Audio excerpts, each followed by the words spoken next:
Hey everybody, it's Mitch, and welcome to my next video. Today, we have got another Dungeons & Dragons 3.5 Prestige class for you.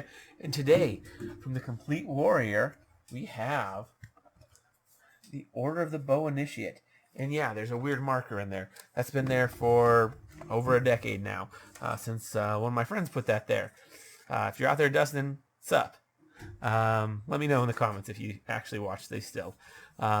Anyways, so the Order of the Bow Initiate, what we're going to be doing is we're going to be talking about what they are. We're going to talk about what they get. We're going to talk about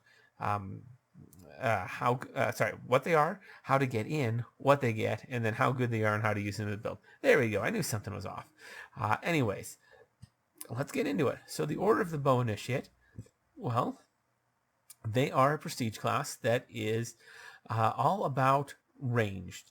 They are archers through and through. They know how to use a bow. That's like their lifeblood. It's basically a religion to them. Like, archery is their religion, and that's kind of cool. That's really what it is. In the book, they say that when asked what truth is, an Order of the Bow Initiate will like pick up a bow, fire an arrow, and aim it with skilled marksmanship. And that's how they answer that question. So no words, they just fire an arrow with marksmanship. That's it. So yeah, that's the order of that's what they are. Let's talk about how to get in. So to get in, it's fairly simple actually. So to qualify, you just need a base attack bonus of 5. Not too bad. You need a couple skills. You need 5 ranks in crafts bow making, which isn't bad. It's good to be able to make some bows or arrows if you need to. I've known a lot of people who have said that taking a few ranks of that can be good, so that you can just craft some arrows up on the go and never have to worry about running out. Because making arrows is actually really easy. Knowledge religion 2 ranks. That's not much. That's basically nothing. You can get that at first level, even if you don't have, even if you have to cross class. That's cake. But it makes sense too. And feats, point blank shot. Not the greatest feat, but it's required for literally every archery feat. Precise shot, rapid shot, and weapon focus with either a longbow or short bow or a composite version of either of those. Which all of those are really good feats. The weapon focus is the only one that's questionable, but that's required. Weapon focus is required for pretty much any martial prestige class, so it is what it is. Yeah. So let's talk about what they get. So first off, D8 hit dice, not bad, same as the Ranger. Good base attack bonus. That's good. They get good reflex and will saves, but bad for it. Interesting. And they get 2+ int skills and not the best skill list. So these guys are not skill monkeys. That's a little bit of an issue. Yeah, and oh, by the way, most of those feats you can get as a Ranger. Yeah, if you choose the archery style. Definitely choose archery style if you're going this way. Like, this is a terrible idea for someone that's not an archer. Like, these guys are archers. Anyways, weapon and armor proficiency, they gain no proficiency, if anything. So they get something known as ranged precision every even level, or not even, every odd level. Basically, it's sort of like sneak attack, except it doesn't require the opponent to be flat-footed, and it does require that you make a single attack as a standard action. So a single arrow shot. I mean, you can't use many shot with it, and it'll do a bunch of d8s, 1d8 equal to your odd levels, which is more than sneak attack. Sneak attack's d6, so this does hit a little bit harder. But it does make it so you can't use many shot, and it doesn't work on a full attack. So basically, this is taking your time and drawing a single arrow.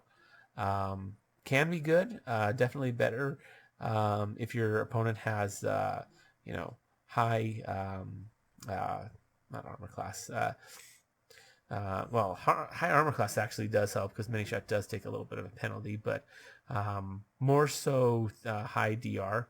So if your enemy is particularly difficult to hit, you take no penalties. You don't get benefits to your attack roll, but you're not taking any hits to them, and you're getting a bunch of extra damage all on one arrow. So if your opponent has a lot of DR, this can be potentially more damaging than many shot. Yeah. And it lets you move and attack. This might be pretty good on a scout, actually. Let's see.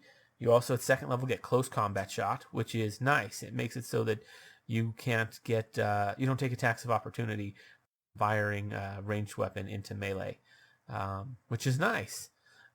So yeah, and there's really no other way to get that besides second level Order of the Bow Initiate. They're the only ones.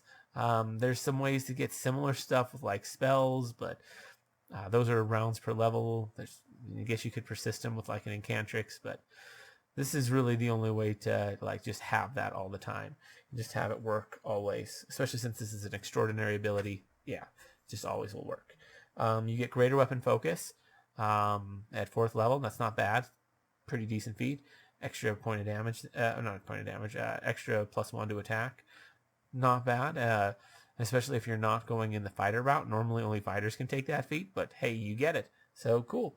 6th level, you get sharpshooting. It's another feat. Could be better. It just makes it so if your opponent has cover, instead of getting a +4 bonus to AC, they only get a +2. It's a pretty underpowered feat in all reality, but hey, it can be helpful in the right situations. It's going to be pretty limited though. And finally, at 10th level, they get something that is very much exclusive to them. There's really not a way to do this other than with crossbows. But if you want to do an actual bow, which is arguably much better than a crossbow, this is the only way to get it. And basically, at 10th level, they can extend their ability to do ranged precision damage out to 60 feet. And it doesn't even specify, it just makes any ranged precision attack. So literally anytime they make a ranged attack, they can do it out to 60 feet with any sort of precision damage. Yeah. It's really, really nice. Now it does specify range, but let's be real, like who cares about melee? Like melee, that just always, you can always do precision damage with melee. That's just the thing. So yeah, well, I guess unless you're using, there's some weird stuff, but more often than not, you just can with melee. I suppose if you're using like a crazy long whip or something, but anyways, yeah. So this basically will extend your ability to do range damage out to 60 feet, which is big, because normally you can only do it out to 30, and there's really no way to improve that other than like there's some spells and stuff. But again, this is this one's actually a supernatural ability, so it doesn't just always work. It will cease functioning in a anti-magic field, because your ability to do this is magical in nature. Like it's beyond the normal limits, and which makes sense. It is kind of game breaking. Like this, the rules say 30 feet, and this extends it. So yeah, and this doesn't just apply to your attacks. Like if you have sneak attack, it specifically says it'll work. I'd assume it'll work with sudden strike and skirmish from the ninja and the scout.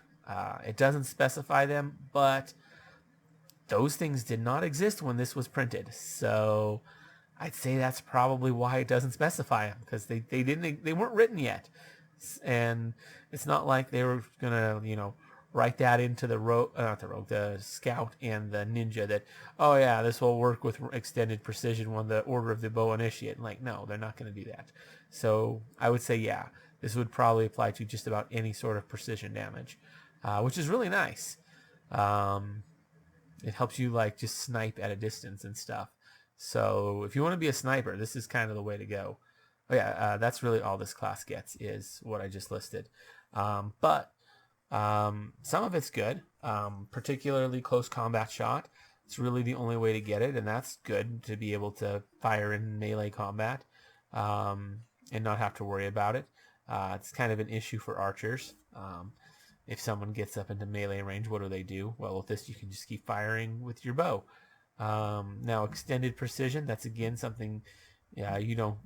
There's really no other way to get, and that can be very nice to be able to continue to do precision damage at a greater distance, because that is a bit of a an issue for ranged users who do precision damage. Trying to stay within that 30 feet can be a bit of a trick. Expanding it to 60, that's a big deal. Like, that's huge. I know it's double, but it's really more than double because I mean, if you look at like the area of a 30-foot radius, that's about a quarter of the size of the area of a 60-foot radius. And by about, I mean like exactly, at least in terms of like real world stuff. In terms of the game, it's probably just approximate because of rounding errors, but whatever. Anyways, yeah, that's basically what they are. They work good on a ranged build. If you can manage to fit in 10 levels, they don't get a whole lot other than those two features. So you're gonna have a lot of mostly dead levels. Technically, the only dead level is 8th level, but they have a lot of other ones that they don't get a lot. I mean, your odd levels aren't terrible because you get ranged precision, and that one's not bad, particularly if you're dealing with something with a lot of damage resistance that you can't penetrate. So yeah, just doing more damage is the way to get past that, as opposed to more attacks. So this is the better option for that. This is actually one of the best ways to just do more damage on a single arrow. There's probably better, but this is up there. Anyways, but yeah, close combat shots great, but greater weapon focus not bad. Extra +1 to attack isn't too bad. Sharpshooting's a little underwhelming, and of course you don't get anything at 8th level, so you got a lot of levels to sit through to get that 10th level ability, and a lot of them not giving a whole lot. So it is what it is. But if you can make that work, that's great. Especially if you are doing, other things like sneak attack or something. That can be really helpful. Anyways, that's all I have to say about the Order of the Bow Initiative. Let me know what you guys think down in the comments below. I'd love to hear from you guys. If you enjoyed the video, consider giving it a like. Maybe subscribe for more videos, because I do one on every single class, race, and prestige class in Dungeons & Dragons 3.5. So ring that notification bell so you never miss out on a video. Anyways, as always, I'm Mitch. I'll be seeing you